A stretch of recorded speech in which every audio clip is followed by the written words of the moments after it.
A quadratic function is a function of the form f of x equals ax squared plus bx plus c, where a, b, and c are real numbers and a does not equal 0. If a did equal 0, that would turn into a linear function. The graph of a quadratic function is called a parabola. The vertex of a parabola is either the highest point or the lowest point on the graph, depending on its orientation. If a is positive, then we have a parabola that would be facing upwards, and so the vertex would be the lowest point.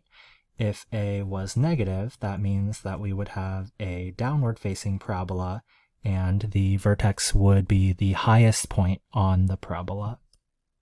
When we talk about a quadratic function, we can present a quadratic in one of three forms. The first is standard form, which is what we saw in the definition above, y equals ax squared plus bx plus c. The second form is called factored form, and we can write it as y equals a times x minus p times x minus q. And the last one is called vertex form, which is given by the equation y equals a times x minus h quantity squared plus k. Now, I'm going to compare each of these three forms to a Scooby-Doo character. If you don't know what Scooby-Doo is, it's a children's cartoon where a group of young kids and a dog solve mysteries and crimes. And so here we have Fred. Fred's like the leader of the group. He drives the mystery van. Here's Velma. Here is Scooby, the dog. This is Shaggy. And then the last member is Daphne. So each form corresponds to one of the characters, and the letters are going to correspond as well. So I argue that standard form is like Shaggy. Why is that? Well, I think of all the members, Shaggy's probably the least useful member. I don't think he does all that much other than give Scooby his Scooby snacks. So notice that S and S. Factored form, I think, is like Fred. Fred is not the most useful group member, but he does have his perks, and he drives the mystery van, and he's often the one that's kind of in charge and deciding how the group gets split up when they go off on their adventures. Now, vertex form, I think, is the most useful form, and really, vertex form is like Velma. Velma is the one that's really putting all the pieces together and ultimately solving all the crimes in the cartoon show. So let's talk about the advantages or the perks of each of these three forms. So one of the perks of standard form is that you can very easily extrapolate the y-intercept, because if we were to plug in 0 for x, this term would disappear, this term would disappear, and essentially we would just be left with 0, c. So that's going to be our y-intercept. The other advantage is that it's pretty easy to use the quadratic formula when you're in standard form. And we'll talk about the quadratic formula more on the next page.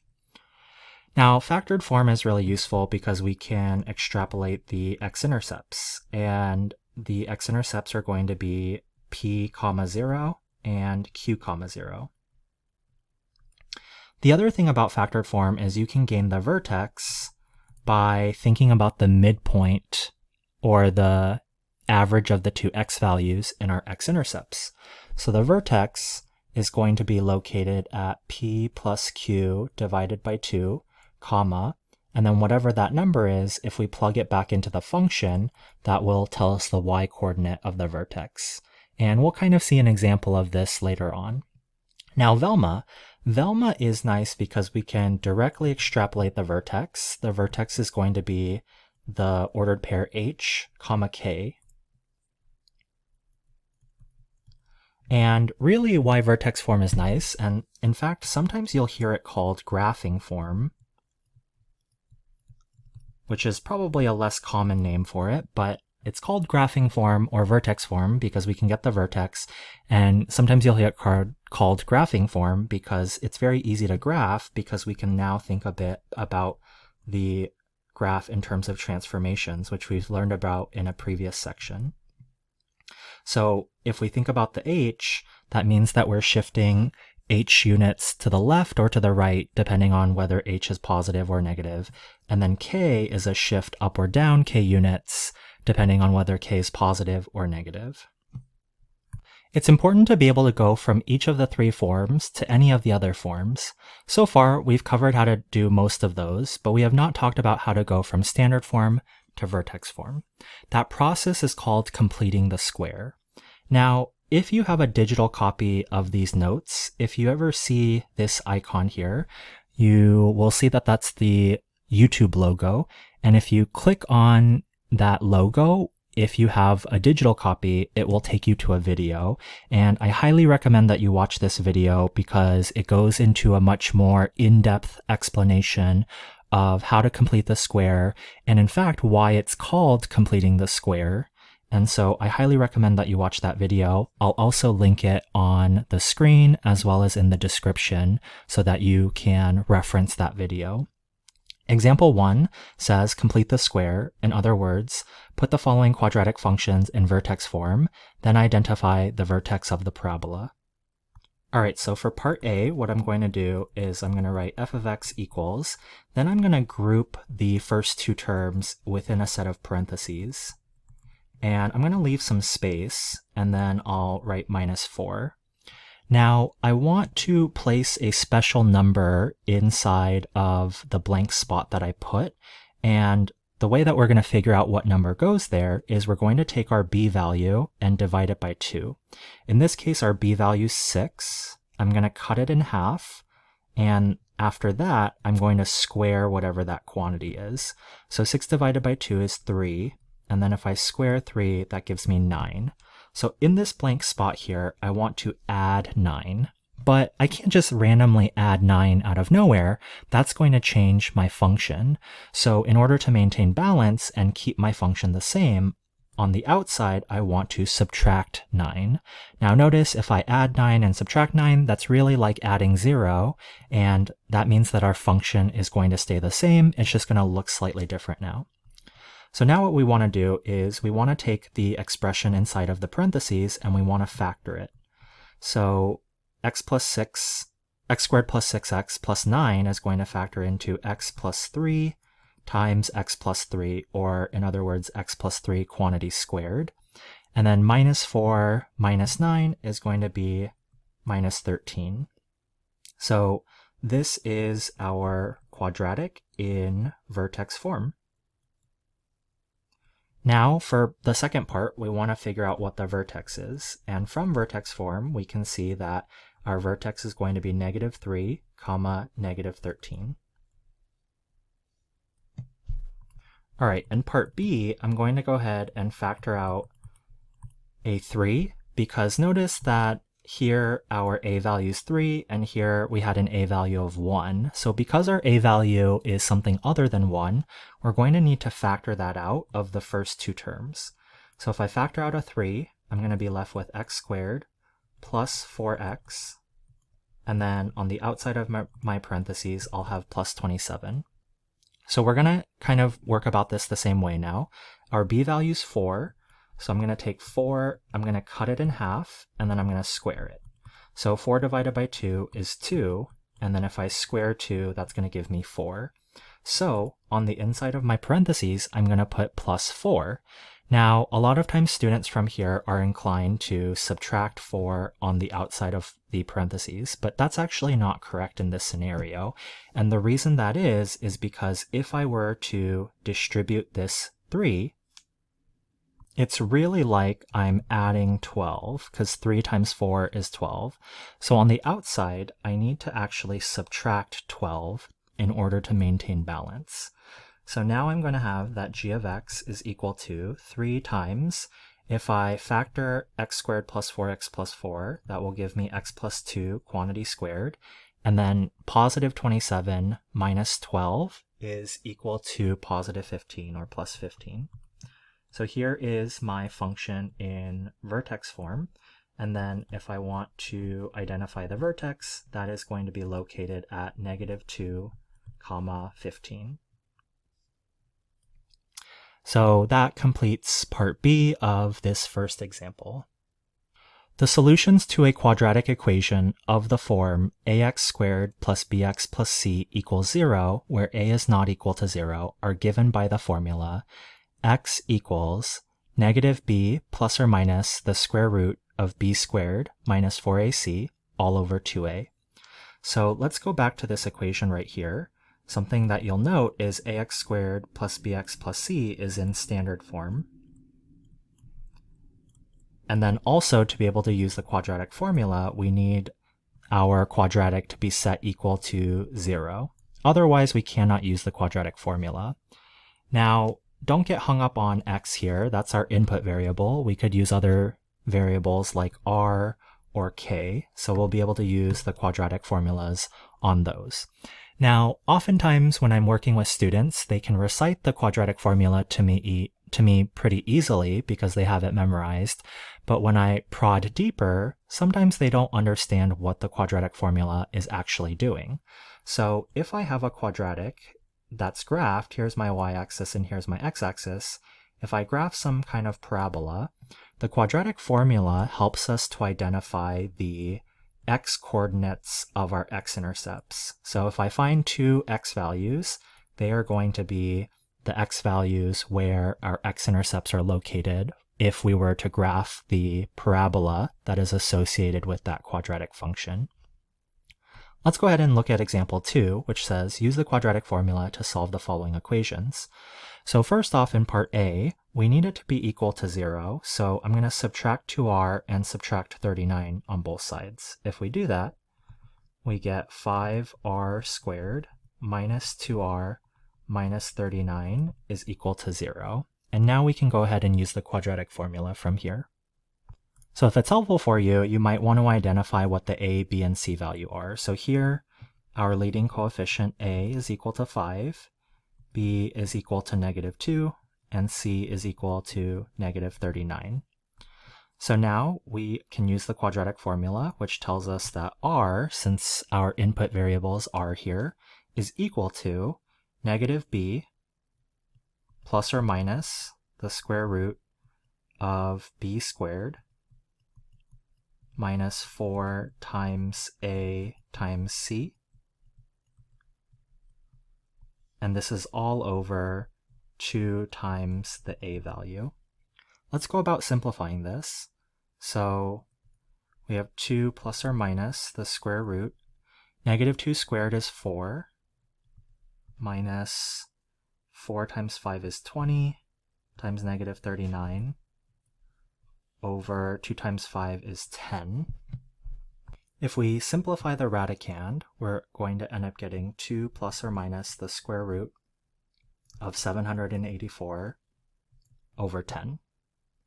It turns out that 784 is a perfect square, so this is going to be equal to 2 plus or minus 28 over 10.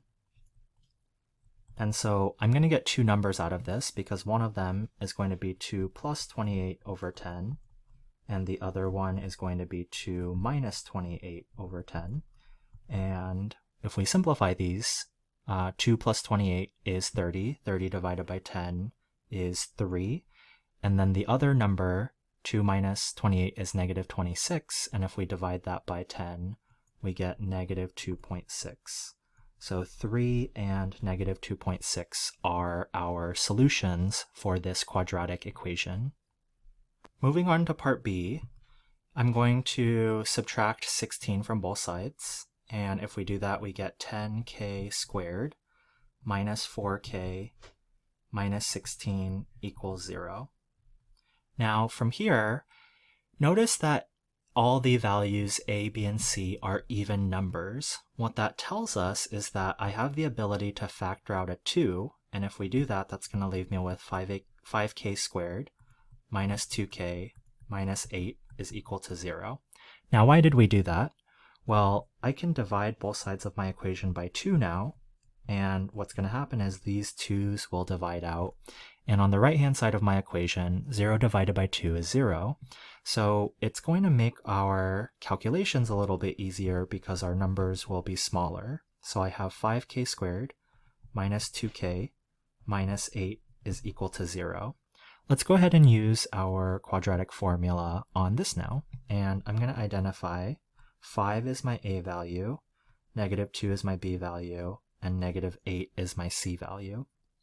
So k is equal to negative b plus or minus the square root of b squared minus 4 times a times c all over 2 times our a value. So k is going to end up equaling 2 plus or minus. If you simplify the radicand, it will end up being 164 over 2 times 5. Now, I'm going to do something off to the side here. I want to go about simplifying the square root of 164, and it turns out that 164 is divisible by 4, so this is the same thing as the square root of 4 times 41. And based off the property of square roots, I can break this up into the square root of 4 times the square root of 41, and the square root of 4, it can be simplified or reduced down to 2, and we have this. So you might be wondering from earlier, why didn't I multiply out the denominator? Well, I can rewrite the numerator as 2 plus or minus 2 times the square root of 41 over 2 times 5. And in the numerator, if I were to factor out a 2 from both of the terms, what we would get is 2 times 1 plus or minus the square root of 41 all over 2 times 5.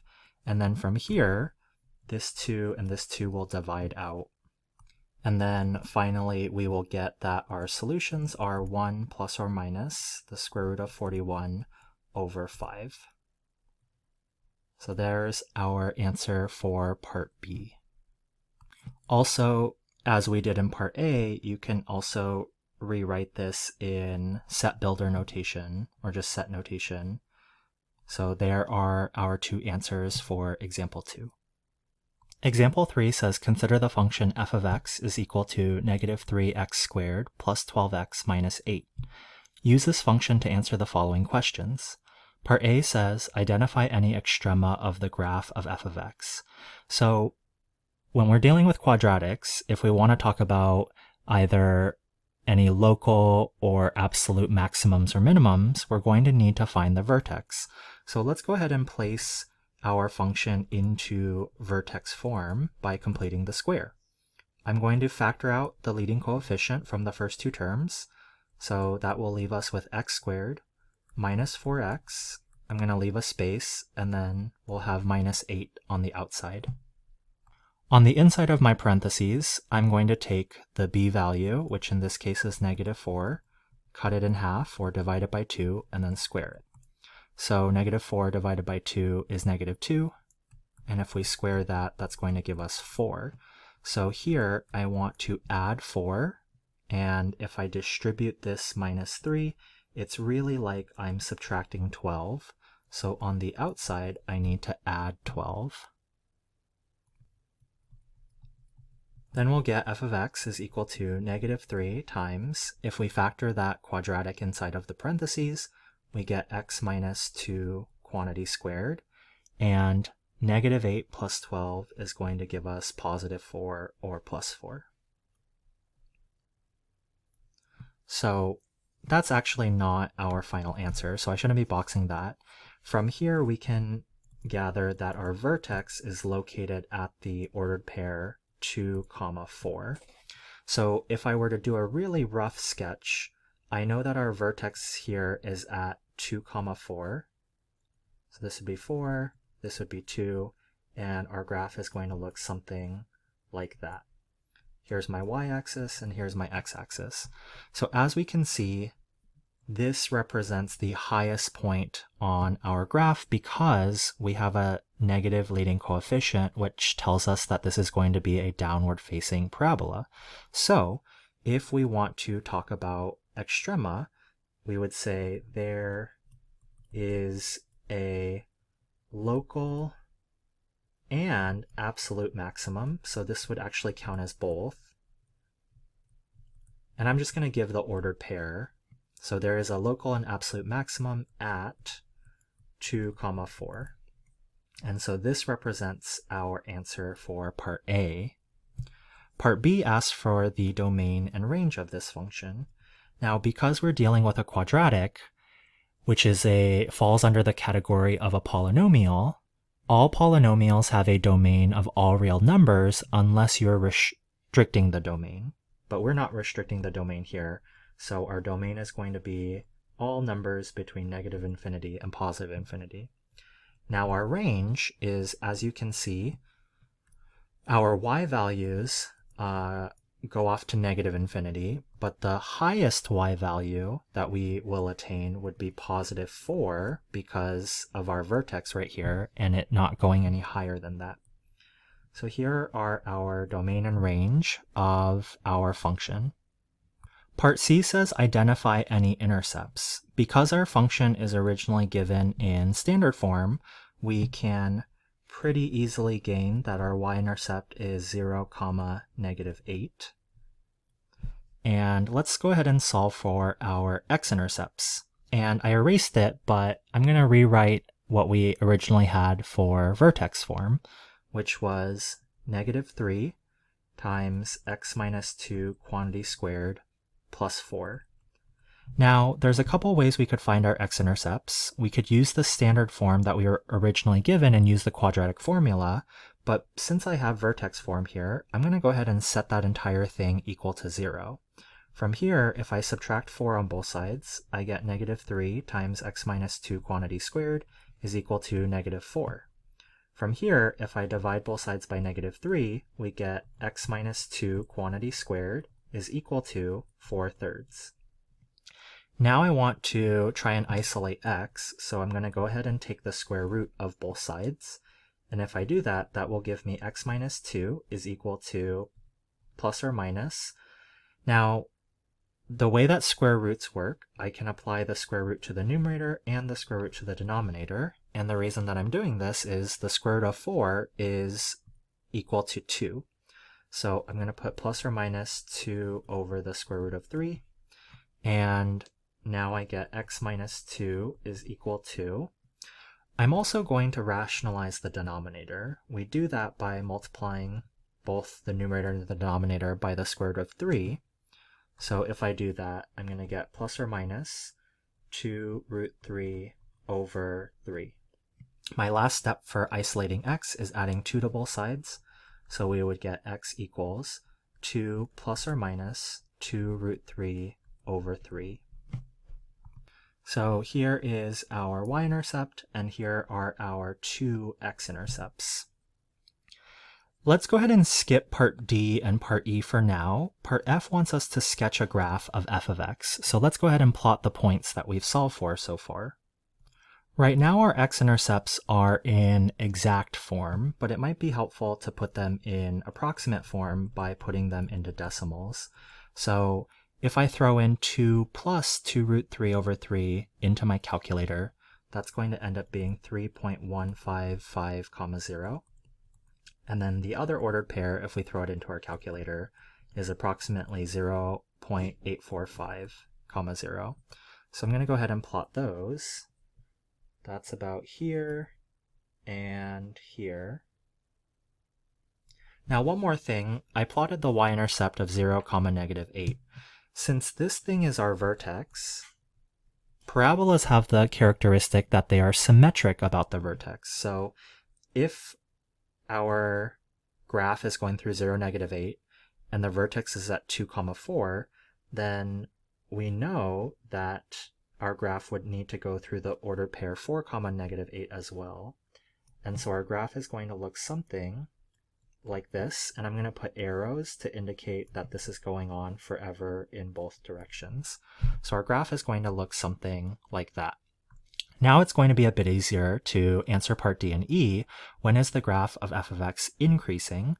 So increasing, we read from left to right, and notice that our function's going up all the way until we hit 2, which is the peak or our vertex. So to answer part D, the function is increasing on the interval from -infinity all the way up to 2, and then our function is decreasing from 2 onwards or from 2 to infinity. And so those are our answers for part D and part E. The maximum or minimum value of a quadratic function, f of x is equal to ax squared plus bx plus c, occurs at x equals negative b over 2a. If a, the leading coefficient, is positive, then the minimum value is f of negative b over 2a. If a, the leading coefficient, is negative, then the maximum value is f of negative b over 2a. Why is that? Well, I have some kind of quadratic. Here's my y-axis, here's my x-axis. If a is positive, we have an upward-facing parabola, and the vertex would be located here. So the x-coordinate is going to be negative b over 2a, and then the y-coordinate of that is going to be f of negative b over 2a. So that's if a is positive. If a is negative, then it's going to look something like that. And the maximum value, this will still be negative b over 2a. And then the y value is still going to be f of negative b over 2a. So we're taking negative b over 2a and plugging it into the function to get the y value, which is either going to be the minimum value or the maximum value. Let's talk about some applications of quadratic functions. Example 4 says Mr. Kwan opens up a boba shop to help him fund his pickleball addiction and so that he can have boba on a daily basis. He finds that his profits are modeled by the function p of x is equal to negative 0.1 x squared plus 300x minus 1200, where p is the profit in dollars of selling x units of boba. Find the number of units Mr. Kwan needs to sell in order to attain maximum profits, and find the maximum profit. So really, when you sell boba, we're probably talking about cups of boba when we say units of boba. And really quickly, let's just graph this. If my horizontal axis is x, this would represent cups of boba that I sell. And then my vertical axis is going to be p of x, and that's going to be profits in dollars from selling x cups of boba. So this is probably going to look something like this. And I know that my leading coefficient's negative, which is why it's a downward facing parabola. And here's my vertex. So if I want to find where my vertex is going to be, I can use the formula from earlier, which is negative b over 2a. Let's go ahead and plug in those numbers. So negative, and then our b value is 300, and then we have 2 times our a value, which is negative 0.1. If we go about simplifying this, this ends up equaling 1500. And because we're talking about x, if you recall from earlier, that represents cups of boba. So it'd be 1500 cups of boba. And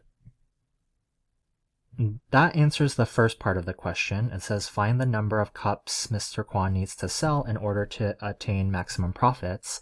And then the second part of the question says find the maximum profit. So we're going to find this by taking this number, 1500, and plugging it into our profit function.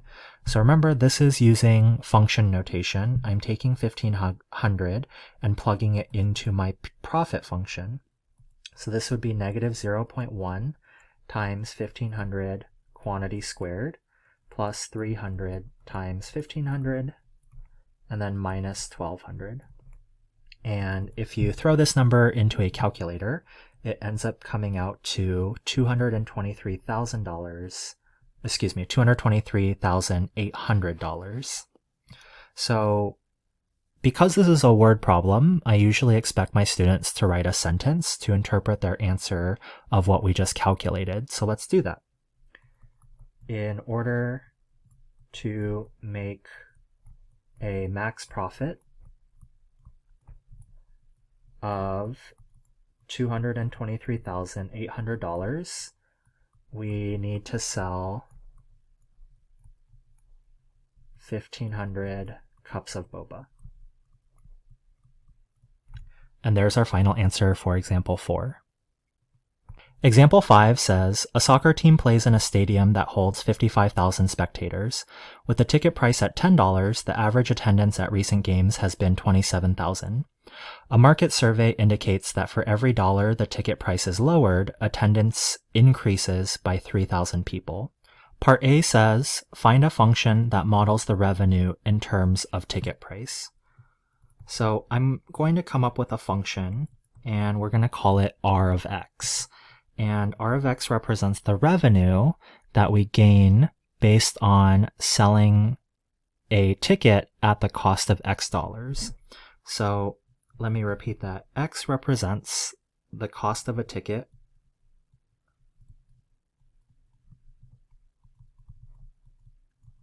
And then R of X represents the revenue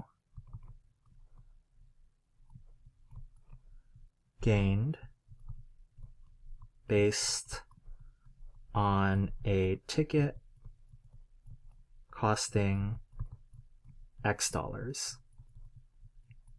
So in general, if we were to write out in words how we would gain the revenue is going to equal the cost of a ticket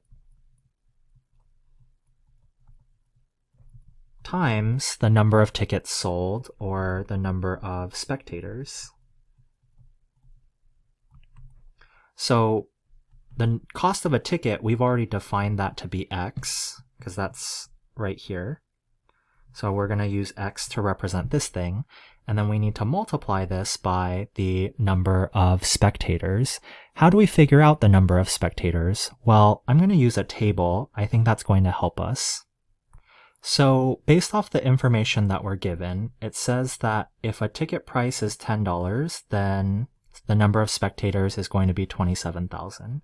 So here, if the cost of a ticket is $10, then we'd have 27,000 spectators. And there's a clue that tells us that this is linear, because it says for every dollar the ticket price is lowered, attendance increases by 3,000 people. So that kind of sounds like it's related to the idea of slope, or a constant rate of change. So if we decrease the ticket price by $1, so let's say we made it $9, then that would tell us that the attendance would increase by 3,000, so that would lead us to 30,000. So if I wanted to create a linear function out of this, I could call this one x1, y1, and this 2 x2, and this y2. So I want to create my slope. So that's y2 minus y1 over x2 minus x1. And that's going to equal 30,000 minus 27,000. And this is all over 9 minus 10. So that's going to equal 3,000.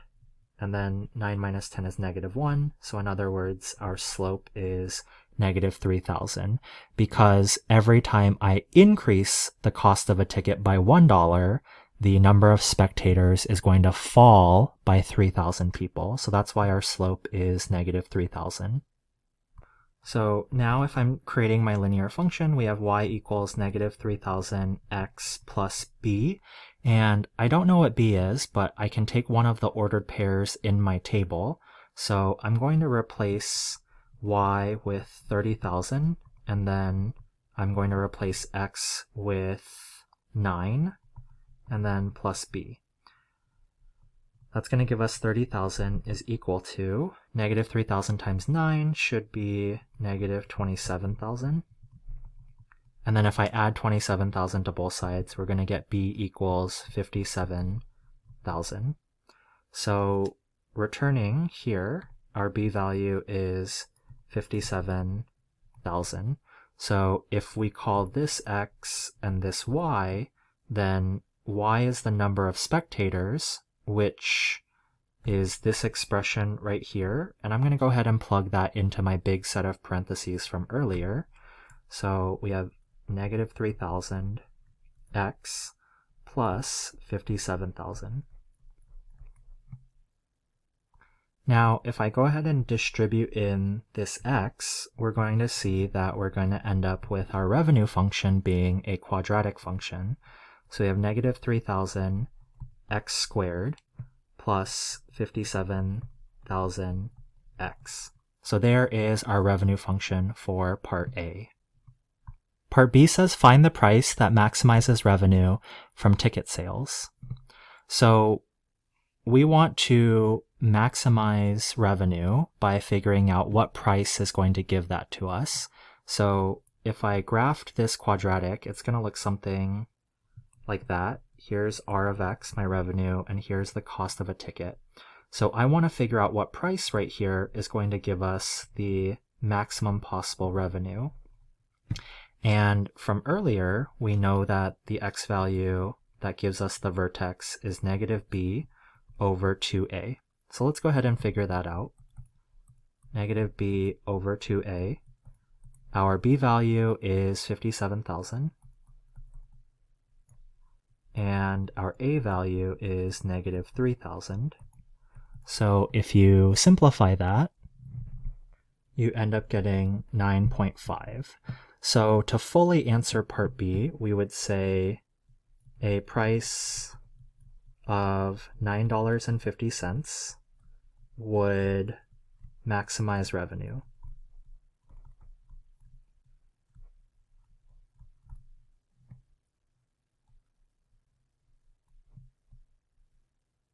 So there's our answer for part B. It doesn't actually say or ask what the maximum revenue is, but if we wanted to figure that out, what we would do is we would take $9.50 or 9.50 and we would plug that into our R function. And in case you were curious, that value is going to be $270,750. But again, it didn't ask us for that.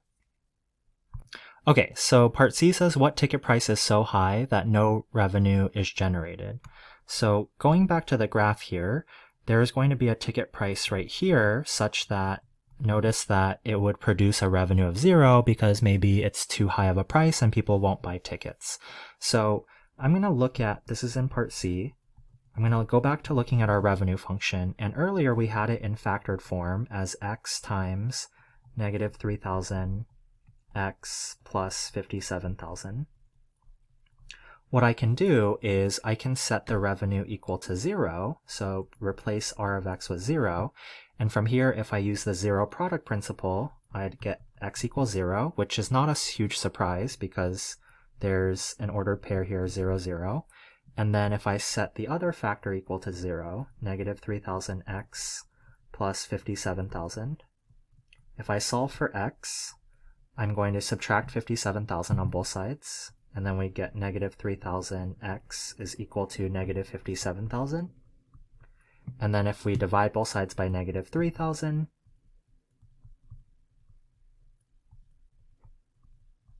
this ends up simplifying to be 19.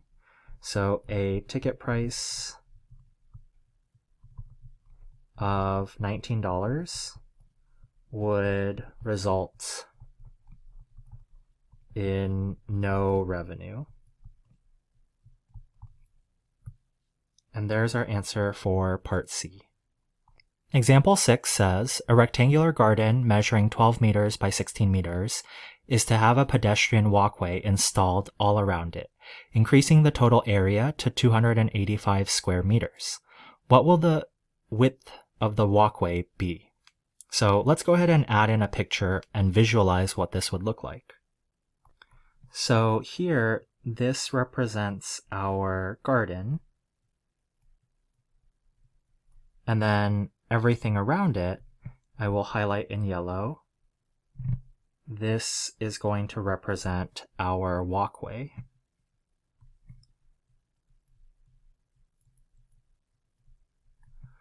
So it's asking what will the width of the walkway be. So essentially we're trying to figure out x, which we're defining to be the width of the walkway.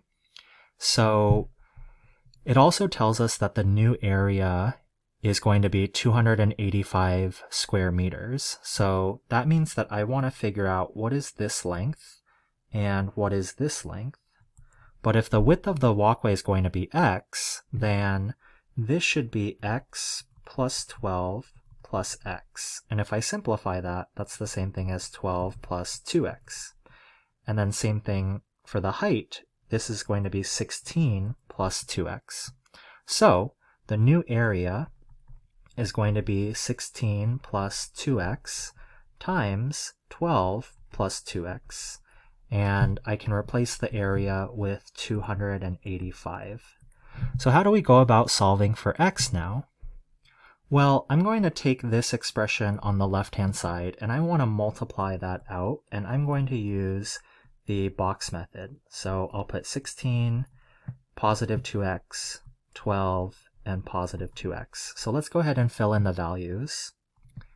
So notice that 32x and 24x are like terms, so this is going to simplify to 4x squared plus, let's combine the like terms, that's going to give us 56x, and then plus 192 is equal to 285.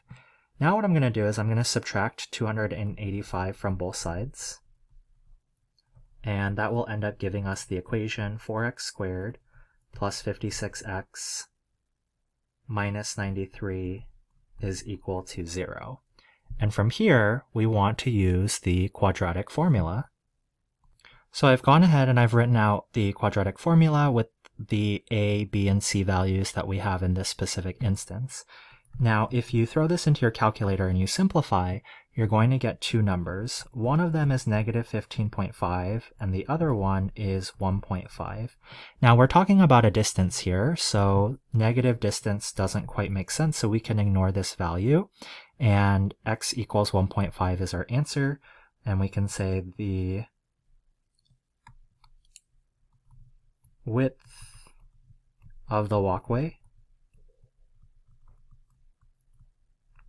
is 1.5 meters. And there is our final answer. Example 7 says, a ball is launched upward at a speed of 20 meters per second from a 60 meter tall platform. The function that models the ball's height, h of t, in meters at time t seconds after launch is given by h of t is equal to negative 4.9 t squared plus 20t plus 60. Part A says, what is the ball's height initially, or what is the ball's initial height? So essentially what's happening here is we have some kind of platform and a ball is being launched, and it has what we call parabolic motion. And so essentially it's forming a parabola, and then at some point it will hit the ground. And this is on a 60 meter tall platform.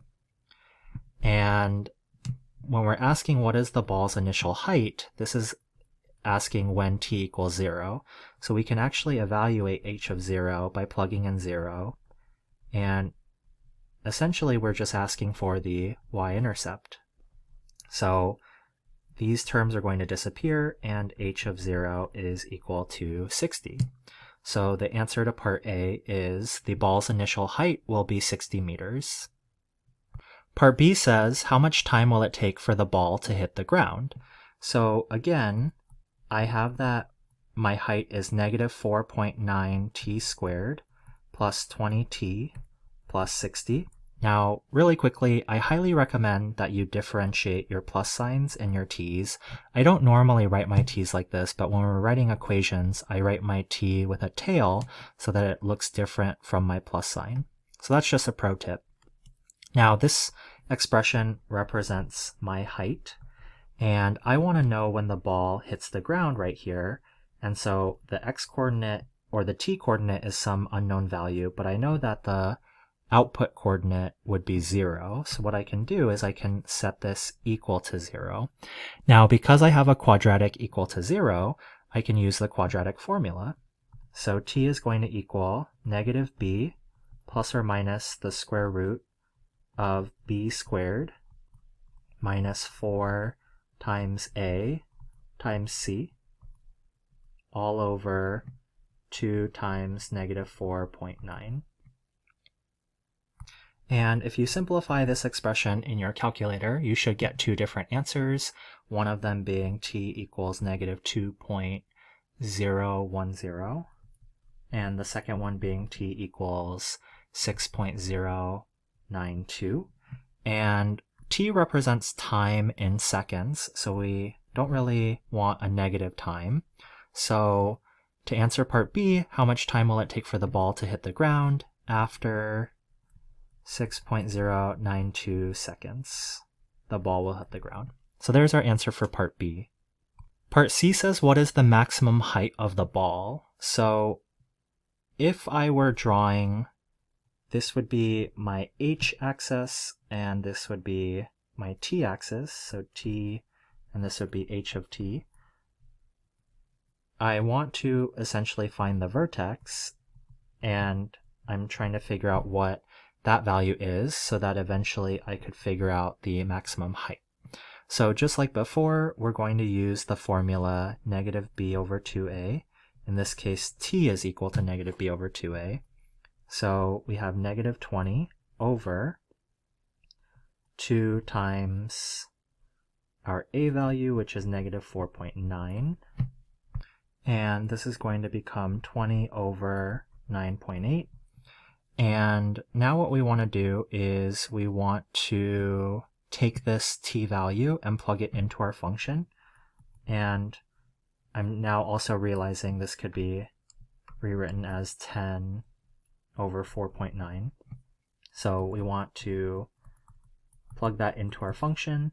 So we're going to get negative 4.9 times 10 over 4.9 quantity squared plus 20 times 10 over 4.9 plus 60. So if we simplify this, we're going to get 10 squared over 4.9, and that's going to be negative, plus 200 over 4.9 plus 60. And if we simplify that, this is end up being 80.408, and because this represents a height, it is in meters. And that's our answer for part C and the conclusion of example 7.